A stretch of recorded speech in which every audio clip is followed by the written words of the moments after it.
Hello बच्चे, zenith classes के online study में आप लोग का स्वागत है। आज का वीडियो हम लोग बहुपद पर पढ़ाएंगे, यानी हम लोग आज बहुपद पढ़ेंगे। यानी सबसे पहले हम लोग जानेंगे कि बहुपद क्या होता है, बहुपद किसे कहते हैं। यानी बहुपद बोले तो पॉलिनोमियल्स, ठीक है। पहला क्वेश्चन हम लोग का उठेगा कि सर बहुपद क्या होता है, यानी बहुपद किसे कहते हैं, ठीक है। बहुपद कितने प्रकार का होता है, बहुपद को कैसे हम पहचानेंगे, बहुपद में सवाल कैसा आता है, यानी अनेक तरह का क्वेश्चन यानी माइंड में आ रहा होगा, ठीक है। तो सब हम लोग पढ़ेंगे, एक एक चीज पढ़ेंगे। इससे पहले यानी कि हम लोग जानेंगे बहुपद का यानी क्या होता है, बहुपद किसे कहते हैं। तो देखो, यानी कि किसी चर राशि, ध्यान से सुनना, यानी कि किसी चर राशि तथा अचर राशि, चर राशि तथा अचर राशि सम्मिलित होकर के एक समीकरण का निर्माण करती है, उसे हम क्या कहते हैं, बहुपद कहते हैं। यानी चर और अचर मिलकर के एक समीकरण का निर्माण करती है, उसे हम क्या कहते हैं, बहुपद कहते हैं। अब सवाल होगा कि सर ये चर क्या होता है और अचर क्या होता है, ठीक है। यानी चर राशि क्या होता है और अचर राशि, इसमें दो शब्द, मेन शब्द क्या है इसमें, चर और अचर। यानी चर किसे कहते हैं और अचर किसे कहते हैं, ठीक है। तो हम सब यानी चर बता रहे हैं, चर यानी कि चर राशि में यानी कि x, y, z इत्यादि, ठीक है। अब यानी अचर राशि में हम सीधा बोले तो गिनती की संख्या जो होती है क्या होती है, अचर राशि होती है। यानी कि 1, 2, 3 यानी डॉट डॉट डॉट, यानी कि ये दोनों मिल करके यानी एक मिक्स, यानी दोनों एक साथ आए तो उसको हम क्या कहते हैं, बहुपद कहते हैं। फॉर एग्जांपल यानी कि 2x, ये 2x क्या है, अपने आप में बहुपद है। यानी देखो तो यानी कि 2 अचर और x चर, ये दोनों मिल करके सम्मिलित होकर के है, इसलिए क्या कहलाएगा, बहुपद। ये क्या कहलाएगा, बहुपद कहलाएगा, ठीक है। यानी बहुपद एक और एग्जांपल लेते हैं, यानी कि 3y स्क्वायर माइनस 7 यानी कि 4z क्यूब माइनस 8 यानी 8x प्लस 7 यानी इत्यादि। इस तरह का जब यानी कि कोई भी दिखे तो वो क्या है, बहुपद है। कैसे हम पहचाने, हम क्या बोले कि चर और अचर दोनों मिल करके आता है, सम्मिलित होकर आता है, तो उसे हम क्या कहते हैं, बहुपद कहते हैं। क्लियर हुआ सर। क्या चर राशि में x, y, z भी आता है, सवाल होगा बच्चे लोग का कि सर क्या चर राशि में केवल x, y, z ही होता है। तो नहीं बाबू, चर राशि में ABCD का यानी अल्फाबेट का कोई भी लेटर होता है। ये कोई जरूरी नहीं कि x, y, z ही होता है, लेकिन x, y, z यानी कि बहुत ज्यादा यूज होता है, x, y, z बहुत ज्यादा यूज होता है, इसलिए हम भी क्या लिखते हैं, x, y, z ही लिखते। यानी कि हम चर राशि ABCD के यानी कि किसी भी अक्षर को हम क्या बोलते हैं, चर राशि बोलते हैं। समझ में आया, फिर से एक बार रिपीट कर दे रहे हैं, बहुपद किसे कहते हैं, तो चर और अचर मिल करके आता है, उसे हम क्या कहते हैं, बहुपद कहते हैं। ये क्या है, बहुपद है, यानी कि बहुपद है, ठीक है। बहुपद ये भी क्या है, बहुपद है, यानी कि ये क्या है, बहुपद है, ठीक है। अब ये देखो, बहुपद को किससे सूचित किया जाता है, px से। बहुपद को किससे डिनोट किया जाता है, px से।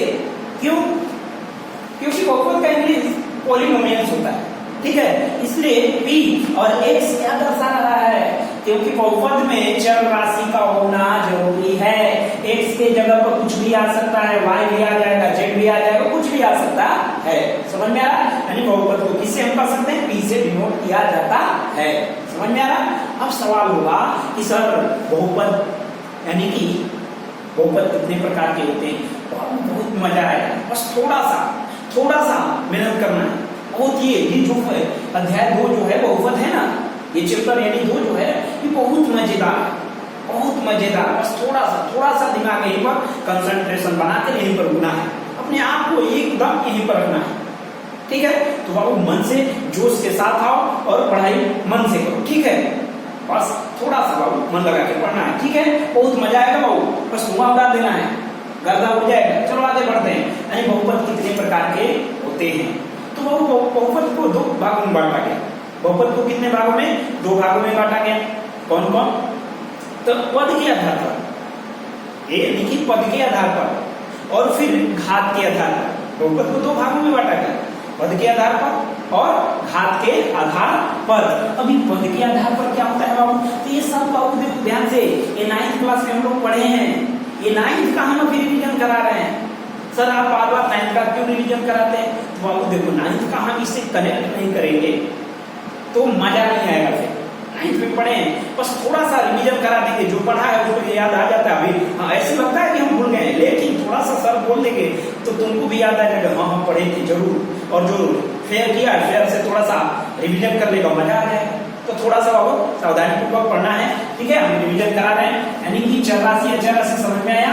बहुपद को दो भागों में बांटा गया, यानी कि पद के आधार पर, यानी पद के आधार पर और दूसरा घात के आधार पर, घात के आधार पर। अब ध्यान से, पद के आधार पर क्या?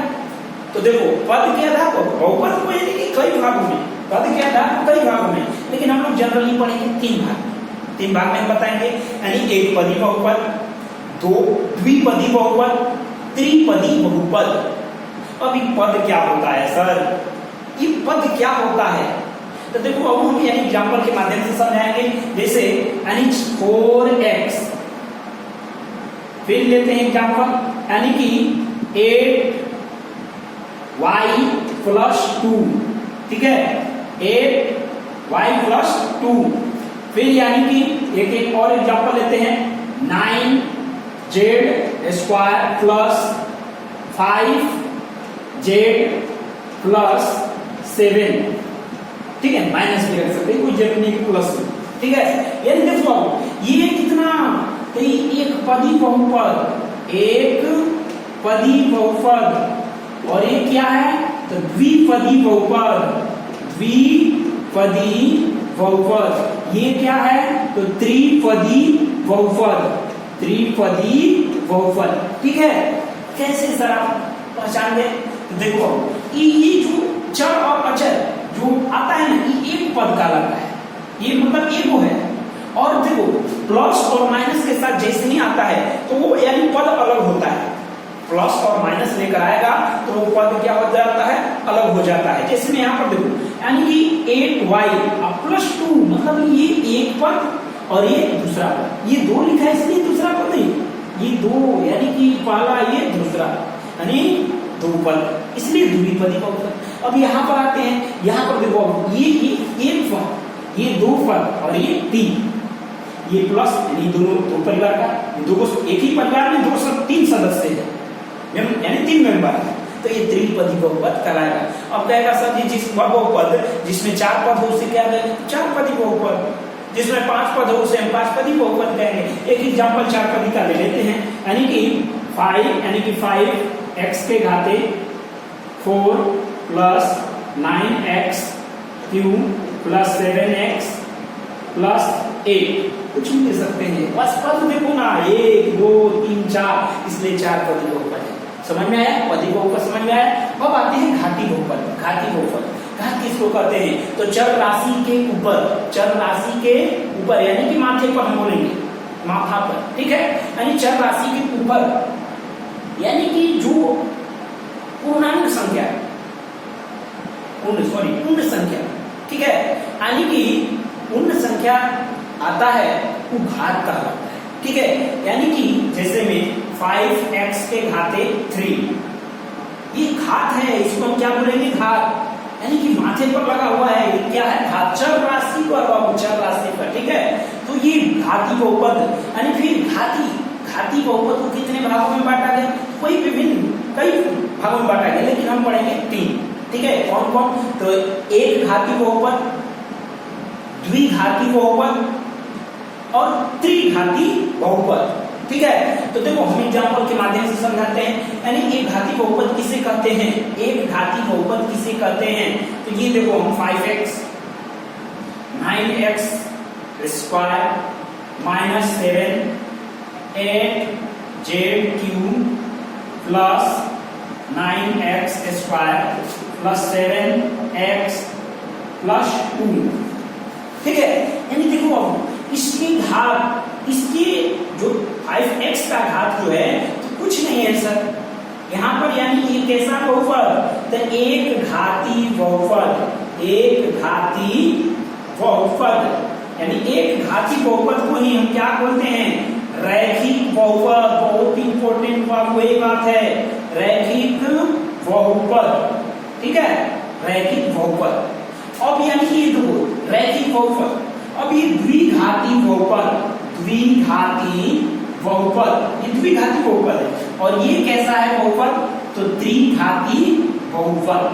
कैसा है, त्रिघाती बहुपद। सर आप कैसे पहचान रहे हैं सर, तो देखो वह बहुपद, हम ऐसे बोलेंगे ये घाती बहुपद का परिभाषा, वह बहुपद जिसका अधिकतम घात 1 हो, जिसका अधिकतम घात कितना हो, 1 हो, उसे हम क्या करते हैं, एक घाती बहुपद या रैखिक बहुपद। ध्यान देना बाबू, एग्जाम में एक घाती बहुपद नहीं देता है, कैसा रैखिक बहुपद बोलता है, दे देगा निम्न में रैखिक बहुपद है, 4 ऑप्शन सजा देगा। अब रैखिक बहुपद लड़का लोग एकदम भारी हो जाएगा, अरे भाई रैखिक बहुपद तो पढ़े ही नहीं, अरे भाई रैखिक बहुपद यानी घाती बहुपद पढ़े हो, वही तो है रैखिक बहुपद, यानी वह बहुपद जिसका अधिकतम घात 1 हो, उसे क्या कहते हैं, रैखिक बहुपद कहते हैं।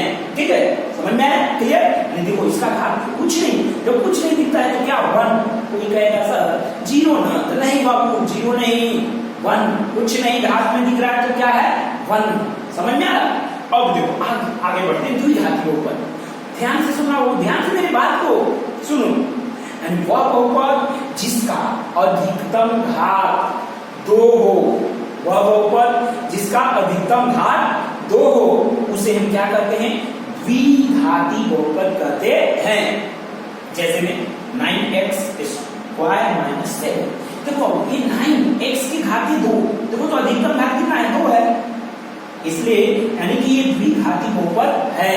हाँ एक चीज और बोल रहे हो, ठीक है, द्विघाती बहुपद में अधिकतम पदों की संख्या 3 होती है। यानी कि ऐसे पूछा जाता है द्विघाती बहुपद में अधिकतम पद होता है, दे देगा 1 पद, 2 पद, 3 पद, 4 पद। तो द्विघाती बहुपद में कितने, यानी अधिकतम पद क्या हो सकता है, तो अधिकतम 3, कम से कम 2 भी हो सकता है, 3 भी हो सकता है, लेकिन 3 से ज्यादा नहीं होगा। अगर द्विघाती बहुपद है तो वो उसमें अधिकतम पद कितना हो सकता है, यानी कि 3 हो सकता है। समझ में आया। हाँ, द्विघाती बहुपद का रूप क्या होता है बाबू, यहाँ पर हम लिखते हैं द्विघाती का रूप, यानी द्विघाती बहुपद का रूप है व्यापक, जिसको हम यानी कि व्यापक रूप कर सकते हैं। यानी क्या होता है, तो देखो ax square plus bx plus c, ये हो गया द्विघाती बहुपद का रूप। ठीक है, यानी ax square plus bx plus c, इसको बाबू एकदम याद कर जाना है, पूछ देता है लोग। यानी द्विघाती बहुपद का रूप क्या होता है, ax square plus bx plus c। जहां पर ध्यान देना, सर जी आप तो बोले थे कि एबीसीडी का यानी अल्फाबेट का कोई भी लेटर तो होता है, क्या होता है, चौरासी होता है, तो नहीं, यहाँ पर बाबू यहाँ पर ये लिख दिया जाएगा ए बी सी, क्या है, अचर राशि है। यहाँ पर रूप यानी द्विघाती बहुपद के रूप में ए बी सी जो है क्या है, अचर राशि है। अचर राशि बोले तो यहाँ पर कोई अंक आएगा, इसलिए यहाँ पर देखो है नो, ए के जगह पर आया है, बी के जगह पर यहाँ पर नहीं है, सी के जगह पर क्या है, 7 है। समझ में आ रहा है। अब देखो इसी प्रकार से यहाँ पर हमें एक घाती बहुपद का रूप क्या होगा सर, तो एक घाती बहुपद का रूप होता है ax plus b, ax plus b। समझ में आ रहा है। एक घाती बहुपद का रूप क्या होता है, ax प्लस b। फिर वही बात, यानी a और b क्या है, अचर राशि है।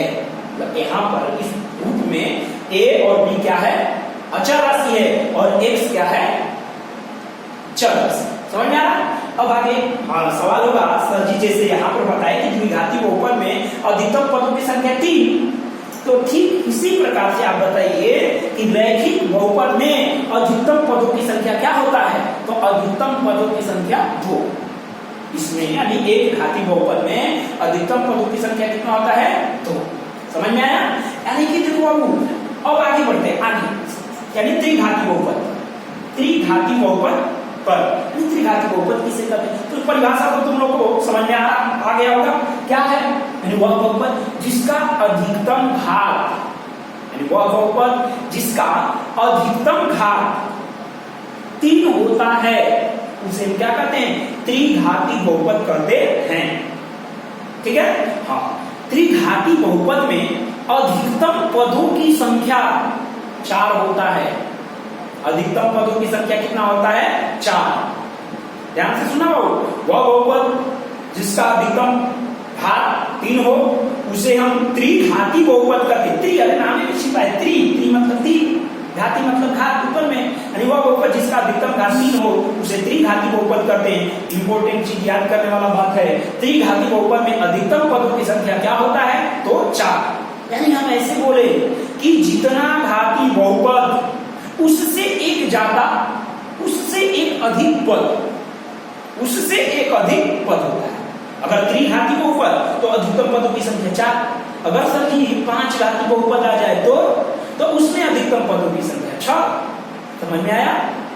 क्लियर हुआ? हाँ सर, बच्चे लोग के मन में सवाल आ रहा होगा कि सर जी ये दोनों का रूप बताए, इसका रूप नहीं बताइएगा क्या? तो बताएंगे, यानी त्रिघाती बहुपद का रूप क्या होता है तो ये भी हम बताते हैं। यानी कि क्या हो जाएगा? ax³ plus bx² plus cx plus d, ये हो गया रूप। व्यापक रूप बोला जाए या त्रिघात बहुपद का रूप एग्जाम में पूछ लेता है। यानी कि त्रिघात बहुपद का रूप होता है, यानी कि देखो त्रिघात देखो अधिकतम घात कितना है? 3 है। यानी देखो यही रूप होता है ax³ plus bx² plus cx plus d। समझ में आ रहा? कोई दिक्कत? देखो 1 पद 2 पद 3 पद 4। हाँ, फिर वही बात आएगा यहाँ पर भी, यानी कि इसमें a b c और d ये क्या है? अचर है। यानी इसमें a b c तथा d क्या है? अचर राशि है। और x क्या है? चर राशि। कहेगा सर केवल यहाँ पर x से आता है क्या? तो नहीं भाई, चर राशि की जगह y भी लगा सकते हैं, लेकिन फॉर्मूला है यहाँ पर x से आप y करें तो याद करने में थोड़ा सा दिक्कत होता है। समझ में आ रहा है तो ठीक है, समझ में आ रहा है? याद रखने के लिए एक जैसा रिक्वायर होता है। समझ में आ रहा? कोई दिक्कत? आगे बढ़े, कोई डाउट? एक बार फिर से रिपीट करें, पदों की संख्या क्या होता है? तो जितना घाती बहुपद उससे एक अधिक पद होता है। समझ में आ रहा? आगे बढ़ते हैं, यानी कि एक एग्जाम्पल लेते हैं। यानी कि यहां पर एग्जाम्पल क्या है? Example 4x² minus 7x³ plus 8x plus 7। सवाल है ये जो बहुपद दिया गया है, बहुपद तो है, पहले सवाल है कि बहुपद है कि नहीं है? बहुपद तो है, बहुपद है, ठीक है। यानी कि यहाँ पर x यानी कि 4x देखो 4 अक्षर मतलब 4 अक्षर सम्मिलित होकर आ रहा है, इसलिए क्या है? बहुपद है। देखो बहुपद में जो घात होता है पूर्ण संख्या होना चाहिए। क्या होना चाहिए? पूर्ण संख्या। समझ में आना? यानी रूट में नहीं होना चाहिए और माइनस में भी नहीं होना चाहिए। जो चर है रूट में नहीं होना चाहिए और माइनस में नहीं होना चाहिए। यानी कि सिद्धांत बोले कि पूर्ण संख्या होना चाहिए, घात में क्या होना चाहिए? पूर्ण, तभी जाकर क्या कराएगा? बहुपद होगा। ठीक है। अब देखो ये बहुपद है तो फिर सवाल बनेगा कि सर ये कितना घाती बहुपद है? तो लड़का लगता है सर तो ये घाती बहुपद है, अधिकतम घात दो दिख रहा। तो नहीं बाबू, झटका लगा, ये त्रिघाती बहुपद है। अरे भाई हम क्या बोले थे? यहाँ पर थोड़े देखने के लिए बोले थे, हम बोले थे कि अधिकतम घात, इसका अधिकतम घात जो होगा वही बहुपद कहलाएगा। तो देखो इसका अधिकतम ये 1 है, ये 3 है, ये 2 है, तो अधिकतम घात क्या है? 3 है। अधिकतम घात 3 है, इसलिए एक ऐसा बहुपद है तो त्रिघाती बहुपद है, त्रिघाती बहुपद है। अब फिर क्या? अगर पदी बहुपद पूछा जाए तब यही बहुपद, यानी कि त्रिघाती बहुपद तो है, लेकिन सर कैसे कितना पदी बहुपद है? तो गिन लो ना भाई, 1 2 3 4, यानी कितना पदी बहुपद? तो 4 पदी बहुपद, 4 पदी बहुपद। समझ में आ रहा? तो दिक्कत बोले थे ना त्रिघाती, जितना घाती बहुपद उससे एक ज्यादा पद होता है। अधिकतम पदों की संख्या क्या होता है? 4। अगर त्रिघाती तो 4, अगर 5 घाती बहुपद होगा तो पदों की संख्या क्या हो सकता है? यानी कि 6। अधिकतम बोल रहे हैं, कम से कम कुछ भी हो सकता है, 1 भी हो सकता है, 2 भी हो सकता है, 3 भी। जैसे इसी का ना, यानी कि त्रिघाती बहुपद का उदाहरण ले रहे हैं, यानी कि 7y का क्यूब, बस यही। ये कैसा बहुपद? तो त्रिघाती बहुपद। और आप क्या बोले कि अधिकतम पदों की संख्या क्या हो सकता है? तो अधिकतम पदों की संख्या यानी कि 4 हो सकता है। तो कहाँ इसमें 4 है सर? इसमें तो एक ही दिख रहा है। तो अधिकतम बाबू बोला गया, अधिकतम का मतलब समझो, अधिकतम जैसे कंडीशन लगा दिया जाए कि बाबू तुमको अधिकतम 4 रसगुल्ला खाना है, अधिकतम 4 रसगुल्ला खाना है। अभी लॉकडाउन में अभी नहीं मिल रहा, ठीक है, फिर भी तो समझाना है, यानी कि अधिकतम 4 रसगुल्ला खाना है, उससे कम खाया, अधिकतम 4 रसगुल्ला खाना है, ठीक है। अब उससे ज्यादा नहीं खाना है, उससे कम कुछ भी, 3 भी खा सकते हो, 2 भी खा सकते हो। अगर ये बोल दिया जाए कि निम्नतम 2 रसगुल्ला खाना है, निम्नतम 2 रसगुल्ला खाना है, कम, चलो निम्नतम नहीं ले रहे, कम से कम 2 रसगुल्ला तुमको खाना है।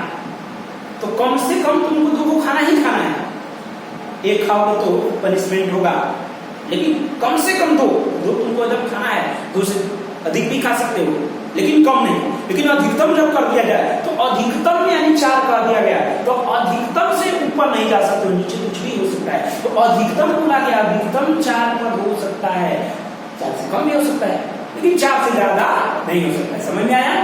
जितना घाती बहुपद उससे एक ज्यादा पद। समझ में आ रहा? हम लोग बाबू इस बहुपद, ये तो 9th क्लास का ये सब थोड़ा बहुत हम जानकारी दे दी। अब आते हैं हम लोग इसमें पढ़ना है, शून्य निकालने सीखना है। शून्य क्या होता है? तो 7वां क्लास में भी पढ़े हैं शून्य के बारे में। हम वहां पर निकालने का तरीका थोड़ा सा इजी होता है, थोड़ा सा इजी होता है, ठीक है। वहां पर शून्य नहीं बोलता है, बोल देता है कि निम्न का मान ज्ञात कीजिए या हल कीजिए, सरल कीजिए, ये बोल देता है। समझ में आ रहा है? लेकिन यहाँ पर शून्य या मूल बोल देता है, ठीक है। शून्य क्या होता है? तो दिए गए बहुपद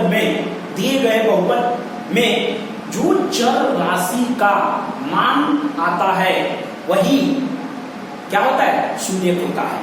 दिए गए बहुपद में चर राशि का जो वैल्यू प्राप्त होता है, जो वैल्यू प्राप्त किया जाता है, वही क्या कहलाता है? शून्य कहलाता है, ठीक है।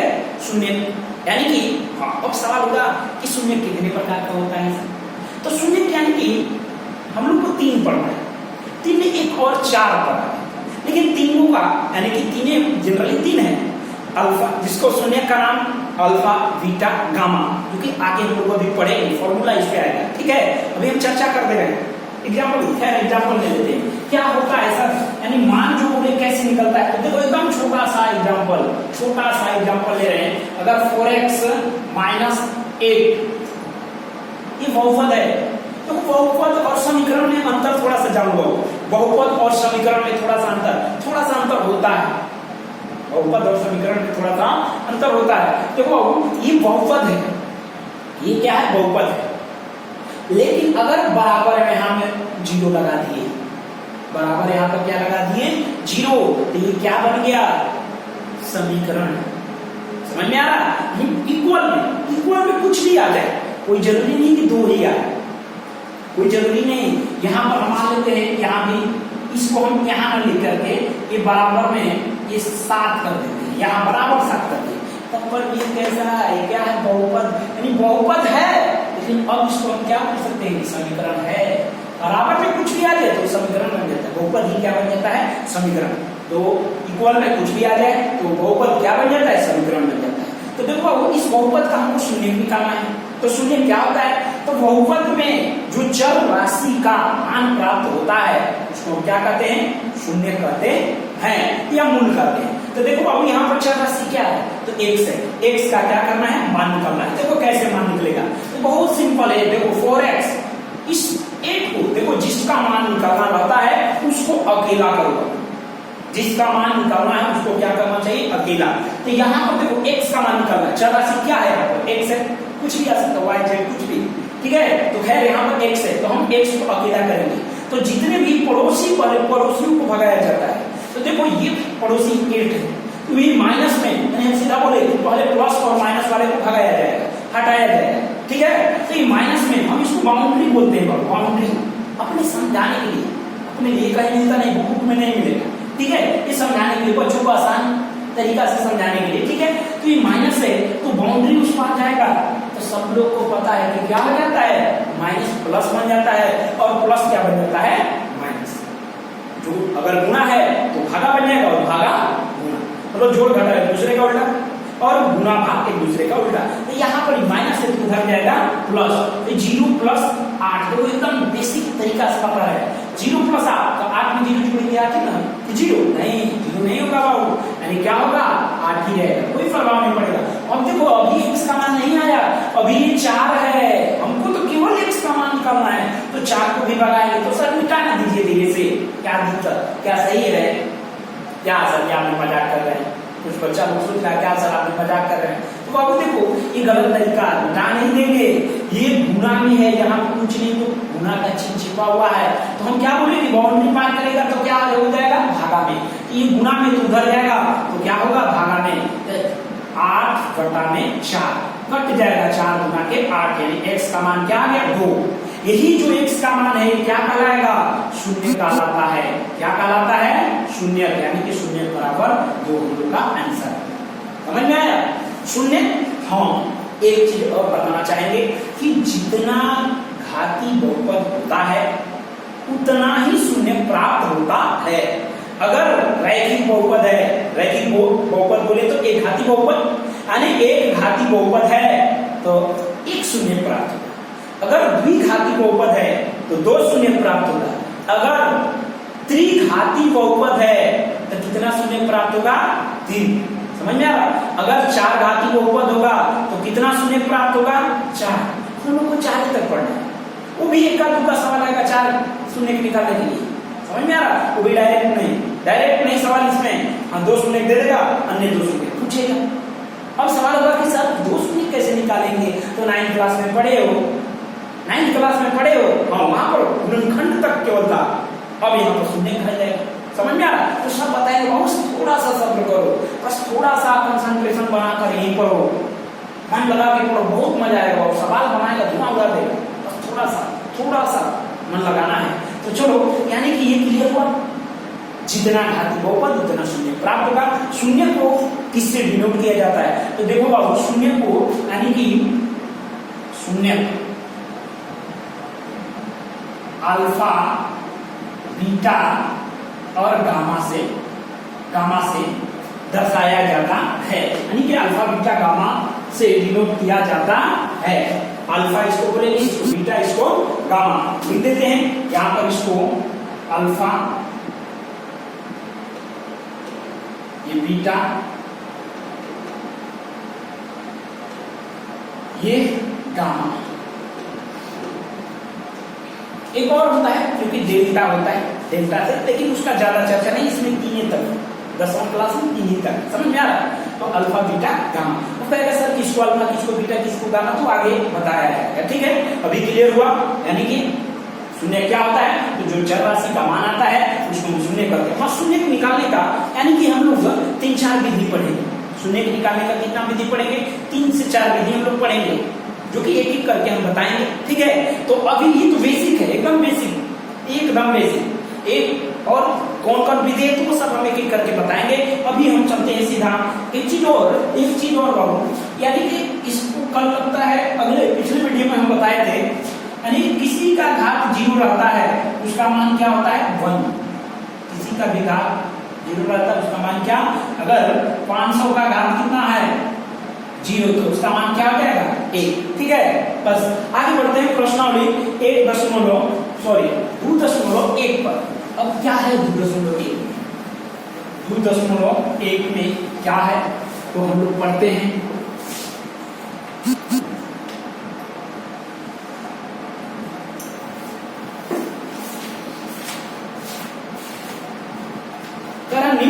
है बहुपद को, सॉरी 2.2 निकल गया,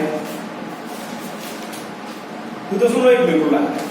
बहुत इजी क्वेश्चन है, क्वेश्चन है ये, किसी बहुपद px के लिए y बराबर px का ग्राफ नीचे आकृति 2.10 में दिया गया है। प्रत्येक स्थिति में px के शून्यकों की संख्या ज्ञात कीजिए। px के शून्यकों की संख्या ज्ञात कीजिए, यानी px के, देखो अब फिगर हम बना लेते हैं, यानी ग्राफ दिया हुआ है, इस तरह से ग्राफ दिया हुआ है, इसको x अक्ष बोलते हैं, पता है सबको 9th क्लास में, यहां भी हम बताएंगे, ग्राफ में पढ़ाएंगे तो बताएंगे। y अक्ष, ये x डैश अक्ष, y डैश अक्ष, ठीक है। अब देखो यहां इस तरह से फिगर दिया गया, ठीक है, इस तरह से, फिर फाला, फाला का फाला है। दूसरा क्वेश्चन फिगर, यानी कि फिगर देख लेना बाबू, फिगर एक दो का हम बनाते हैं, यानी कि इसका फिगर दिया है इस तरह से, वही फिर x अक्ष, y अक्ष, ठीक है। अभी हम बनाएंगे नहीं, एक और बना लेते हैं समझाने के लिए, यानी कि इस तरह से है,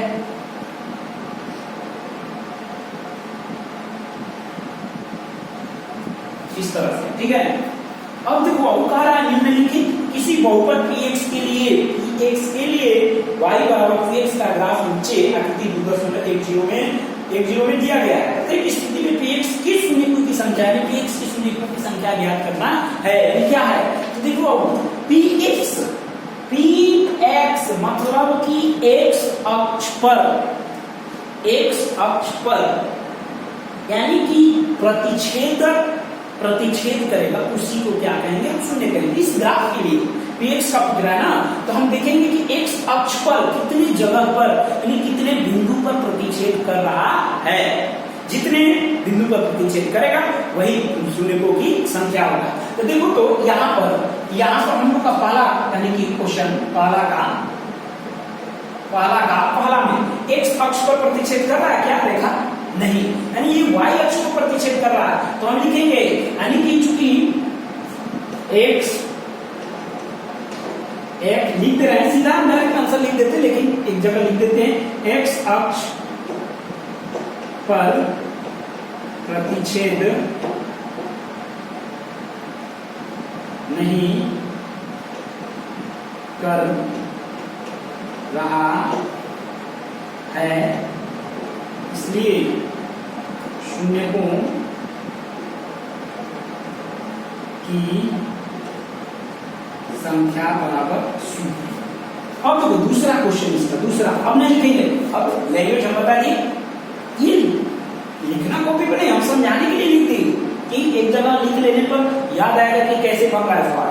अब देखो दूसरा में देखो x अक्ष पर कितने जगह पर प्रतिच्छेद किया, तो देखो ये तो y अक्ष है, y अक्ष क्या आएगा, ये x अक्ष, ठीक है।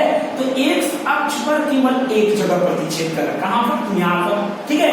तो इसलिए शून्यकों की संख्या इसमें क्या होगा, तो यहाँ पर शून्यकों की संख्या बराबर